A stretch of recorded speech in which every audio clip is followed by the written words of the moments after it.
l'intervention de M. Lacroix que ce projet a été préparé sans aucune concertation. Voilà. Alors, de renoncement, reniement, des lois Macron, à part ça, reste la même, notre et autres pacte de responsabilité, et maintenant ce projet de loi, les salariés, du moins ceux qui avaient placé leurs espoirs dans un gouvernement qui se dit de gauche, pouvaient raisonnablement attendre mieux que des lois de régulation sociale. Pour nous, c'est la même chose que ce que vient de dire le cavard de la CGT. Il faut repartir de la feuille blanche. Ce projet n'est ni amendable, ni négociable, et vous le savez. Un vrai dialogue social consisterait en une vraie concertation, sans les dogmes de l'Union européenne, car nous sommes, monsieur le député, en capacité de discuter, négocier, contracter, et nous l'avons déjà prouvé à maintes reprises. C'est pas une découverte. Mais depuis des années, ce que vous et vos pareils appelez le dialogue social n'est qu'une mascarade. Les projets présentés ne sont amendables qu'à la marge, et encore pas par toutes les organisations syndicales.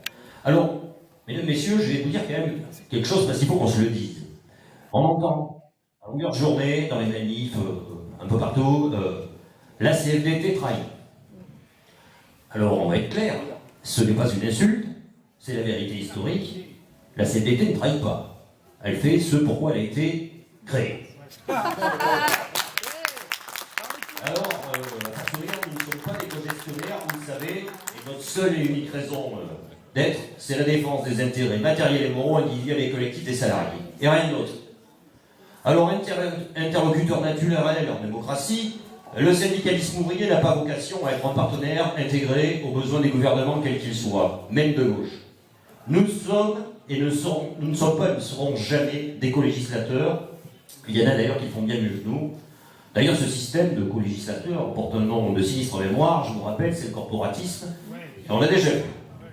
Alors, en antithèse de ce pourquoi le mouvement ouvrier s'est construit au fil de décennies de durs combats qui ont permis d'arracher des acquis sociaux qui nous sont aujourd'hui chèrement disputés, nous ne sommes pas les représentants, monsieur le député, de l'intérêt général ou du bien commun.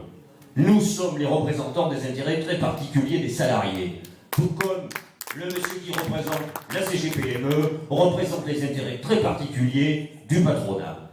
Alors voilà pourquoi, monsieur le député, dans l'intérêt des salariés et uniquement dans l'intérêt des salariés, nous sommes mobilisés. Et nous continuerons à nous mobiliser jusqu'au retrait de ce projet de loi, ne vous en déplaise. Ouais.